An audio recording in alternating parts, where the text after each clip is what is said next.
Hi everyone, pasta తెలుసా మీకు? మీకు ఇష్టమేనా? నేను ఇంతకుముందు పాస్తా తిన్నాను, కానీ అది స్పైసీగా ఉన్న పాస్తా అయితే ఇంట్లో ప్రిపేర్ చేసుకొని తిన్నాను.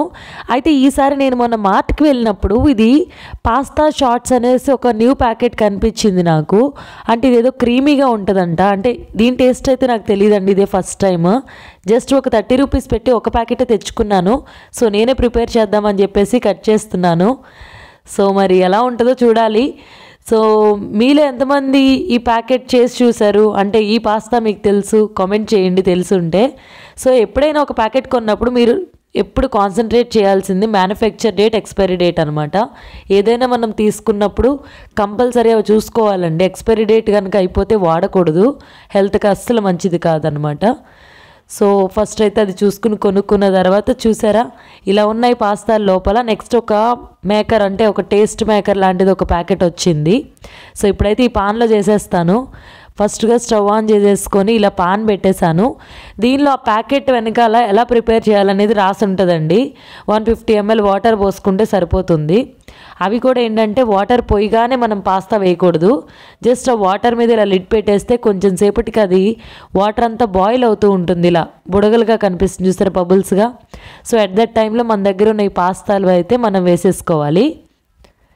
సో అవి వెంటనే ఉడికిపోవన్నమాట. కొంచెం మీడియం ఫ్లేమ్లో పెట్టాను. సో చూడండి ఇలా అవుతూ ఉన్నాయి.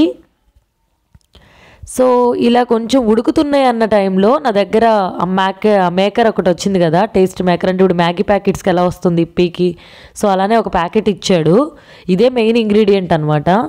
సో కట్ చేసి చూశాను, ఇదంతా ఎలా ఉందంటే వైట్గా ఉందన్నమాట, పౌడర్ లాగా. అంటే క్రీమీ పాస్తా అన్నాడు కదా, అందు గురించి ఇలా వైట్గా ఇచ్చినట్టున్నాడు. అంటే మొక్కజొన్న పిండి టైప్లో ఉందండి. సో ఇదంతా వేసేసిన తర్వాత జస్ట్ ఒక 2 minutes తర్వాత ఎలా ఉందంటే వైట్గా మారిపోయింది అనమాట మొత్తం కూడా. అప్పుడు జస్ట్ వాటరీగా ఉంది. సో ఫైనల్లీ ఒక 5 minutesకి అయితే మాత్రం ఇలా దగ్గరగా చిక్కబడుతూ వచ్చిందనమాట. అంటే దీన్ని వాటరీలా తాగితే అంత బాగుండదండి. ఇదేంటంటే మొత్తం పీల్ చేసుకోవాలి పాస్తా అంతా కూడా. చూసారా ఇలా అవ్వాలన్నమాట ఫైనల్గా. సో ఇలా క్రీమీ పాస్తా అనేది రెడీ అయిపోయింది. ఒక 5 to 6 minutesకి ఇలా బాయిల్ అయిపోయి ఇలా మొత్తం పీల్ చేసుకుందనమాట. పీల్ చేసుకుని ఇలా క్రీమీగా కనబడింది. సరే టేస్ట్ చేద్దామని నేను ఒక స్పూన్ టేస్ట్ చేసి చూశాను. అయితే నేను కొంచెం స్పైసీ ఫుడ్ తినే అలవాటు కాబట్టి ఇది ఫస్ట్ స్పూన్ తినగానే ఓకే, టేస్ట్ కొంచెం బాగానే ఉంది అనిపించింది. బట్ కొంచెం ఏదైనా టొమాటో సాస్ కానీ అలా వేసుకొని తినాల్సిందే కంపల్సరీగా. ఎందుకంటే స్పైసీ ఫుడ్ లవర్స్కి అయితే అంతగా నచ్చదు. అంటే ఏదైనా స్పైసీగా సాస్ పెట్టుకుంటే నచ్చుతుంది. సో ఈ వీడియో మీకు నచ్చినట్లయితే ఒక లైక్ కొట్టండి. నాలాగా ఫుడ్డీస్ ఎవరైనా ఉంటే మన ఛానల్ని కనెక్ట్ అయ్యి సబ్స్క్రైబ్ అవ్వండి.